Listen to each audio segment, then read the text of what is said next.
in telling my mom's story, it's also in a way telling my story, which I hope that one day my son will be able to listen to this podcast and listen to the stories and read the books and really understand where he came from, but also to live his life with meaning and purpose.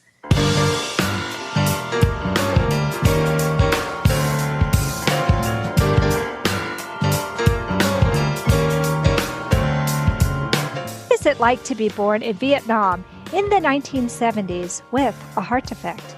What efforts would a mother make to ensure her daughter has a chance for life? How does understanding one's family history impact one's future?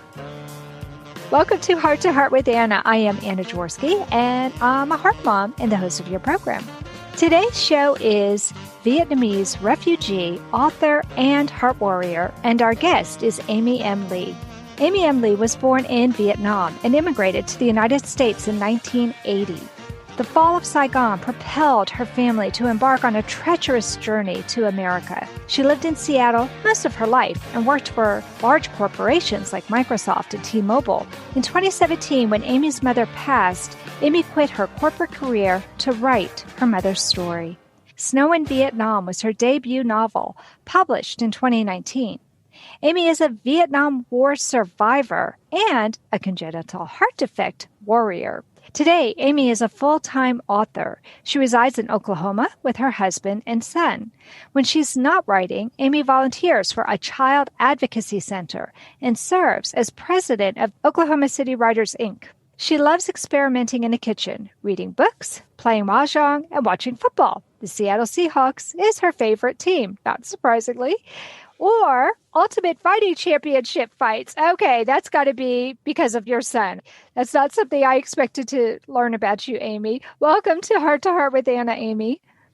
Oh, Anna, thank you so much. I feel so blessed to be here. And I think what you are doing is just amazing. And I know it takes a lot of work. So thank you again for doing this show. Oh, well, thank you for coming on and tell me all about UFC. I have never watched a UFC fight. So what got you interested in that, Amy? I don't really know myself, actually. My son does do MMA, but that's because I push him to. He does a lot of Muay Thai and Brazilian Jiu-Jitsu.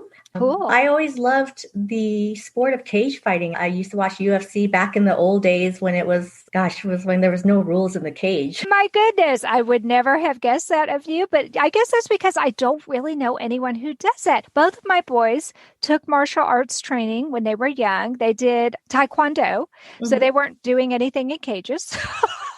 I'm sure they would have loved that, though, but I've never watched that. My husband never watched that, so wow, that sounds interesting. I've seen memes and I've seen references to this, but it's completely outside of my realm of experience. Who's your favorite fighter? That's a hard one, too. Well, this Saturday, I'm actually watching the Conor McGregor and Dustin Poirier fight over in Fight Island, which is Abu Dhabi.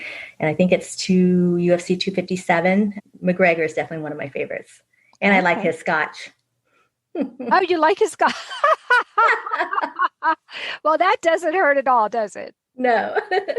Well, Amy, let's talk about the heart. All of this stuff was fun, but let's get back to what we're here for, and that's to talk about you being a heart warrior. Tell me about your congenital heart defect and how it has affected you. I think the type of congenital heart defect that I had was atrial septal defect, and I'm actually just learning a little bit about it right now. I had it when I was born. And basically, there was a hole in my heart. It caused the blood to flow poorly throughout the body. And I think because I was born in the middle of the Vietnam War, environmental factors, right? I think the environmental factors contributed to the defect. And with the hole in my heart and the murmur, it was definitely tough to live in a situation where there was no medical care in the 1970s, right? Well, absolutely. Oh, my goodness, absolutely. So you were born in the 1970s. You were born in a war-torn country. What was your mother's living situation at that time? So my mother was abandoned and betrayed, basically, by my father. And so when the war ended in 1975, he left Vietnam to go to the States, and my mom ended up being by herself with just me, a dying child. Wow. And she was a single mom, and she did have her siblings and extended family, but we were all in the same situation. We were starving, the Viet Cong had taken over, and it was really hand mouth and day-to-day survival. So it was rough. Absolutely. Absolutely. Now, did you have a home, or were you actually having to move from place to place? We lived near the Mekong Delta in South Vietnam in a little village called Tra Vinh. At one point, my mom did live in Saigon, Ho Chi Minh City, but she had to move back home to be with her family in Tra Vinh because being with your family is everything, and that's how we were able to survive, is to pool in our resources. And I know I'm getting a little bit ahead of myself, but ultimately, my mom had to sell contraband stuff and Western medicine that she found or stole to survive in the black market. Wow. Unbelievable. We know that you had an ASD. Tell me how your heart is functioning right now as an adult. It is functioning beautifully. I had open heart surgery when I was 6 years old, just right after my birthday when I came to the United States. And I think I was in surgery for about 6 hours at Seattle Children's Hospital.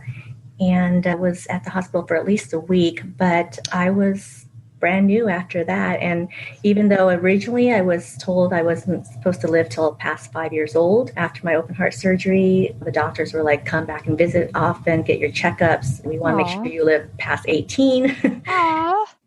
So and, everything changed. Your whole outlook on life was able to change after you had that surgery. Yeah, and I'm turning 47 this year. So it's been an amazing, I can't say enough about the technology here in the U.S. and access to medicine and, just having insurance. That's huge. That is huge. Yeah.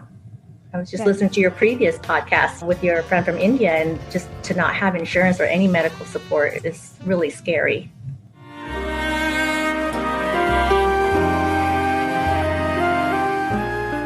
Home Tonight Forever by the Baby Blue Sound Collective. I think what I love so much about this CD is that some of the songs were inspired by the patients. Many listeners will understand many of the different songs and what they've been inspired by. Our new album will be available on iTunes, Amazon.com, Spotify. I love the fact that the proceeds from this CD are actually going to help those with congenital heart defects. Enjoy the music. Home Tonight Forever.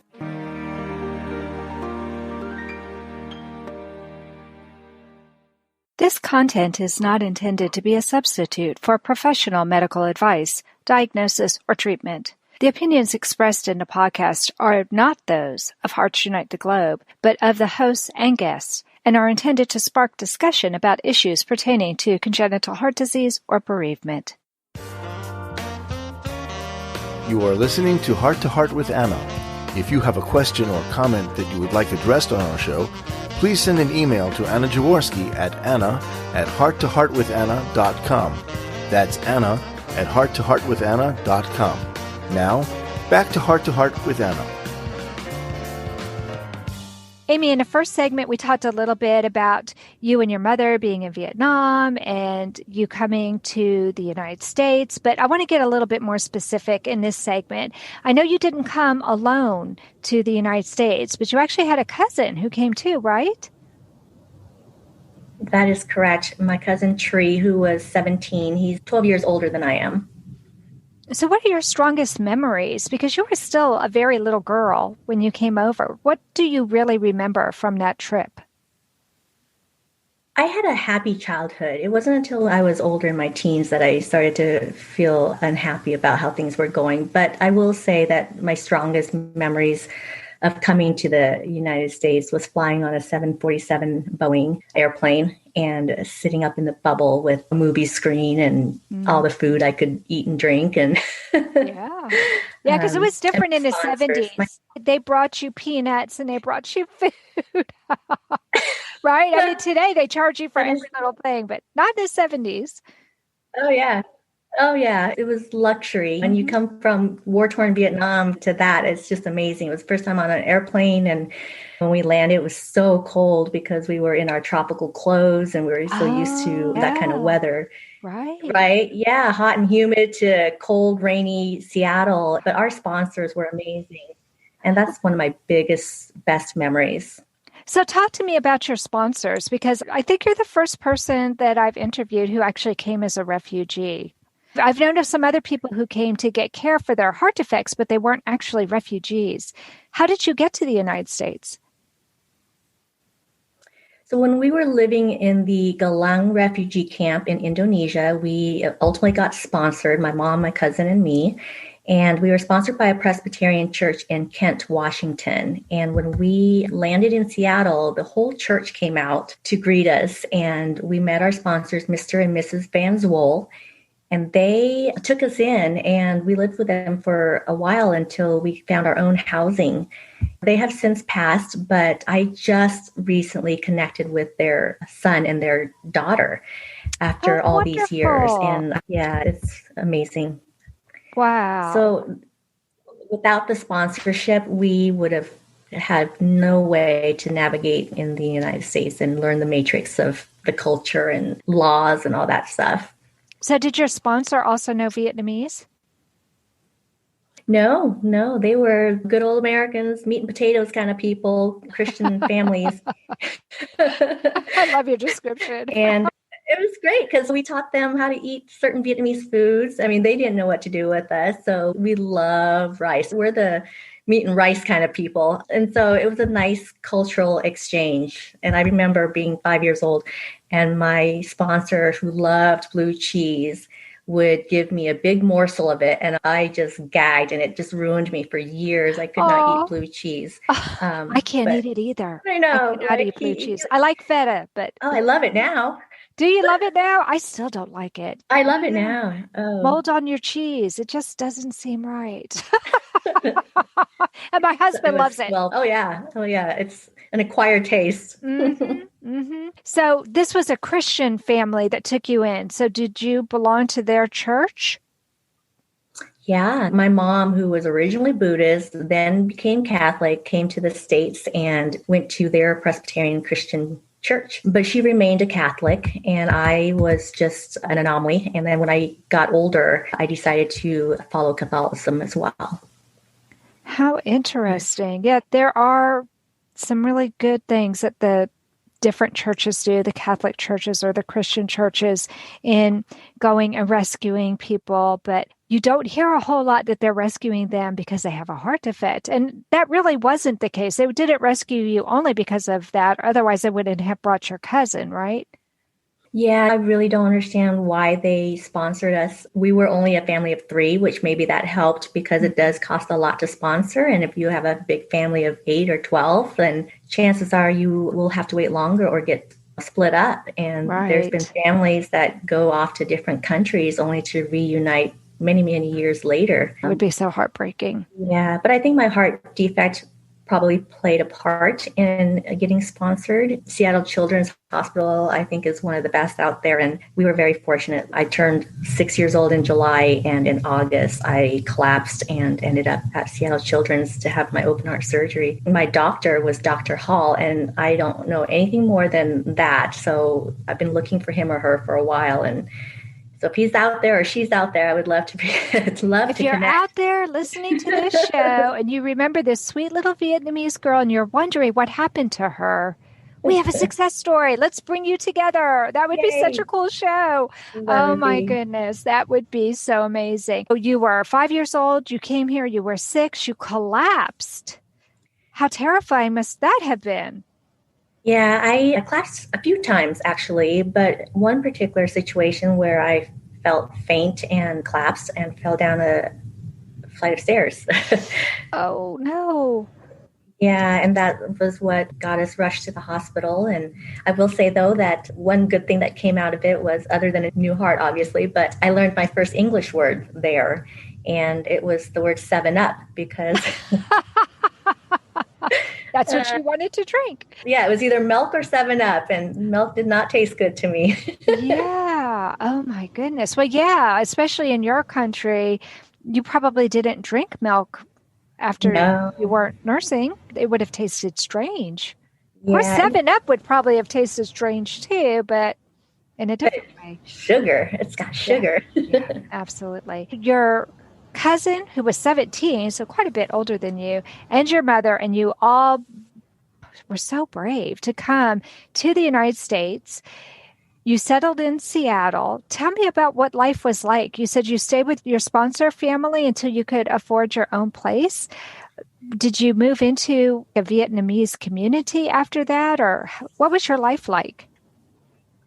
Well, we actually were in government subsidized housing for a year. We lived in an apartment complex, and I was one of two Vietnamese kids in that elementary school in that apartment complex. It wasn't until a little bit later that there were more refugees, more Vietnamese that came. Mm-hmm. I was really young and I was very spirited, even though I was frail and blue all the time. I've always been able to hold my own. And so I remember a really good, happy childhood. I never felt like we didn't have enough food to eat or that I didn't have the toys that the other kids have or the clothes or whatever. We had a great community around us. I think it was when we moved to Orange County and I was in my early teens, in my formative years, that I started to feel a little bit worried about my heart surgery, my scar. And that was the time when I was wanting to be noticed by boys and wanting to show a little bit more skin and living in California. Right. Yeah. Didn't you live in Seattle? Right. You go from Seattle to California where the weather has completely changed. Yeah. But I was still wearing my turtlenecks, even though it was 80 degrees, or my crew necks, because I was so afraid to show any skin. Anna Jaworski has written several books to empower the congenital heart defect, or CHD, community. These books can be found at Amazon.com or at her website, www.babyheartspress.com. Her bestseller is The Heart of a Mother, an anthology of stories written by women for women in the CHD community. Anna's other books, My Brother Needs an Operation, The Heart of a Father, and Hypoplastic Left Heart Syndrome, a handbook for parents, will help you understand that you are not alone. Visit babyheartspress.com to find out more.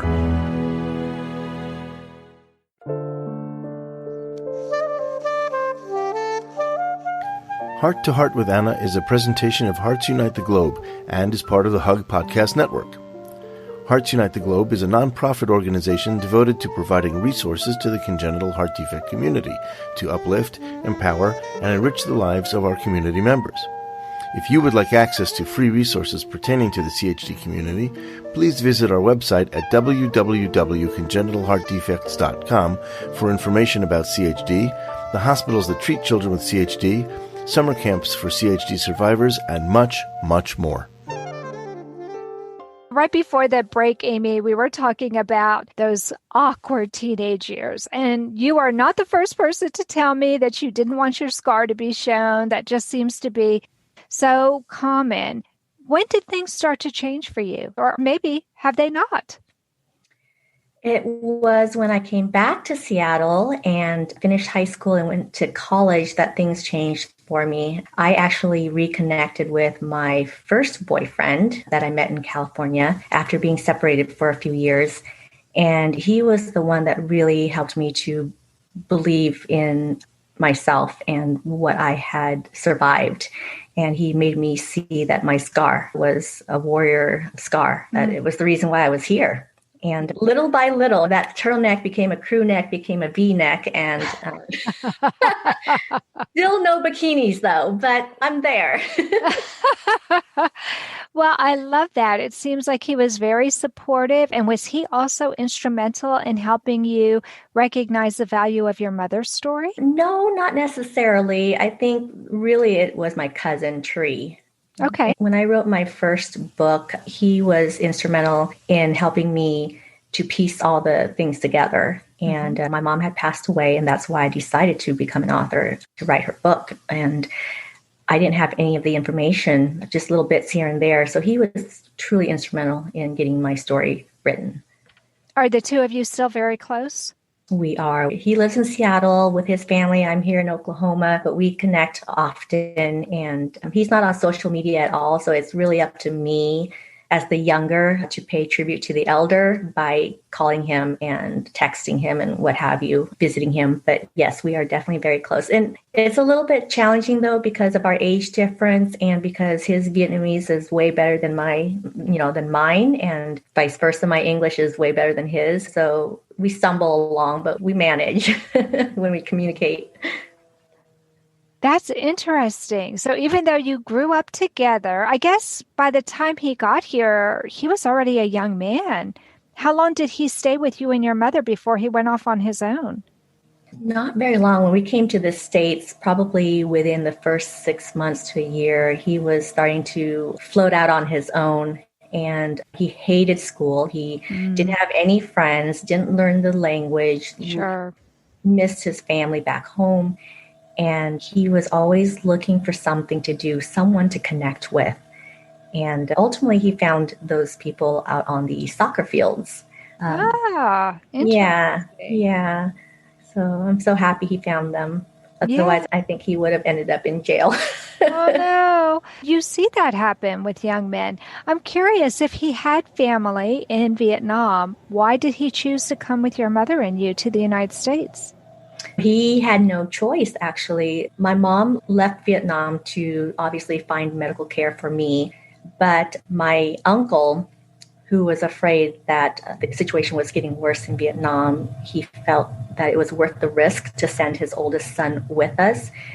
And he would rather have his son perish out in the open seas in the South China Sea than be put into a re-education camp or get killed by the Viet Cong. And so he was under the impression that he was going to escort my mom to another village so that she could take up a residence there to teach. So it was a big shock to him to find out that we were actually escaping the country and that he was never going to see his family again. Yeah. Oh, my goodness. That must have been fairly traumatic for him.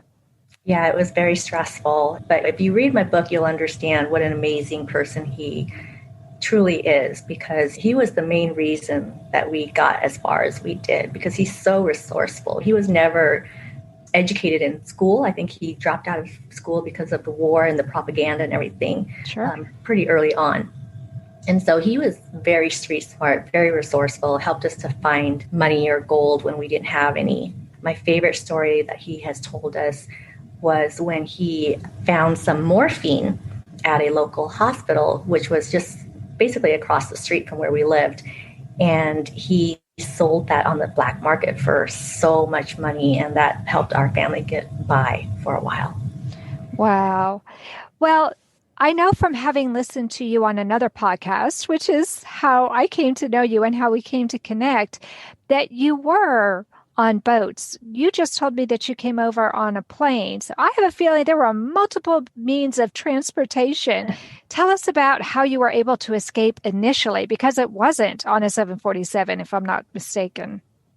That is correct, Anna. So it took my mom several attempts and several years to actually raise enough money to find our passage onto a rickety old shrimp trawler. In the middle of the night, we and 40 other boat refugees snuck out and ended up in the South China Sea. And we drifted there for about 5 days and 4 nights, I think it was, before we saw land. And we ended up going through the Gulf of Thailand. We ended up at this island, which we were then sent away, and we burned our boat and swam to shore and decided that, you know what, we're just going to sit here and you government officials are going to have to figure out what to do with us. Wow, you were able to swim to shore even though you were such a little girl and you had a hole in your heart and were probably small for your age. I was born premature. I was very small and, again, very sick and frail and malnourished. What got me to shore, honestly, is my mom threw me in the water and my cousin put me on a piece of wood, like a driftwood or something, a piece of the boat. And then my mom jumped in and swam to shore, pushing me on this little thing. Oh, my goodness. The love of a mother, right? Absolutely. Yeah, she's the best. Strong, brave. And that shows, too, though, how your cousin was so resourceful to grab a piece of wood and put you on top of that wood, because I can't imagine how you could have swum to shore. Oh, yeah. And a lot of people didn't know how to swim. And actually, a lot of the boat people who were planning their escape tried to learn how to swim before actually escaping. That was their plan, was to learn how to swim first. But again, many didn't, and many lost their lives. Wow. How has learning your mother's story and telling her story in your book helped you to understand your own life story better? We are all parts of a whole, right? And we come from the generation before us. So I think it's very important to have a strong foundation and pave that path for future generations. I know my mom did that for me, and her family did that for her. In telling my mom's story, it's also, in a way, telling my story, which I hope that one day my son will be able to listen to this podcast and listen to the stories and read the books and really understand where he came from, but also to live his life with meaning and purpose, for his family in the future. Right, because your mother sacrificed to give you a better life, and you've made sacrifices so he can have a better life. Yeah, exactly. And so tell us the names of your books and where people can get your books. I have a trilogy. The debut novel is Snow in Vietnam, and that's about our escape from Vietnam, followed by Snow in Seattle, which is about us building our life in America in the midst of trauma and PTSD. And then the third book just published, it's called Snow's Kitchen, and it's actually a novella and cookbook. So the first part of the book is about my formative years as a teenager, learning how to live a double life, basically, between two cultures. But then there's always food around us as I was growing up. And so the second half is actually a cookbook with all these recipes from my family and some that I've made up myself. Oh my goodness, I'm going to have to get that one. My husband loves to cook. We love Asian food, all different kinds of Asian food. And so we love Thai food. I haven't had much Vietnamese food, I'll be honest with you. And I don't know what the difference is between Vietnamese and Thai food. I'm hoping they're somewhat similar. Can you tell me the difference? I think with Vietnamese, we were very brothy in our foods. A lot of our foods are soup-based and less saucy, I think. And I could be wrong, but I feel like Thai food has a lot of sauce and a lot of peanut sauce, whereas Vietnamese food is more of a fish sauce-based type of food. Okay. Well, where can we find your book, Amy? You can go to your independent bookstores and support them, and they can get the book for you. Or you can go online like Barnes & Noble or Amazon and get the books there. It's available in 3 different formats: ebook, paperback, and hardcover. Thank you so much for coming on the program today, Amy. It has been a delight listening to you and getting to know you better. Thank you so much, Anna. It has been a pleasure, and I thank you so much for doing what you're doing for the community. It's been a pleasure having a chance to talk to you and listening to your podcast. Oh, well, there's definitely a mutual admiration society going on here. I can't wait to read your books. And friends, make sure you check out her books. It's Amy Lee, but there's only one E. So it's super easy, just a few letters to type in there, AMY. And she uses her middle initial, which is M, just like my middle initial is M. Mine's for Marie. What's your middle name? Do you mind if I ask? It's Magdalena. Oh, that's why you use just M. I get it. Your middle name is longer than your first name and your last name put together. So true. But there's so many Amy Lees in the Vietnamese community, so I have to somewhat distinguish myself. There you go. So now we all know Amy Magdalena Lee, but she just goes by Amy M. Lee, and it's L-E. And the books are, again, Snow in Vietnam, Snow in Seattle, and Snow's Kitchen. I hope I have you back on the show again sometime in the future, Amy. I know that we have more things to talk about. We're not done with you yet. You'll have to come back. I would love to. Thank you. Well, that does conclude this episode of Heart to Heart with Anna. Thanks for listening today. Please come back anytime. We have many, many shows in the archive, so you can check us out anytime you want. You can always visit us at our website, which is www.heartsunitetheglobe.org. We have all kinds of resources there for the congenital heart defect community. Remember, my friends, you are not alone. Thank you again for joining us this week. We hope you have been inspired and empowered to become an advocate for the congenital heart defect community. Heart to Heart with Anna, with your host Anna Jaworski, can be heard every Tuesday at 12 noon Eastern Time.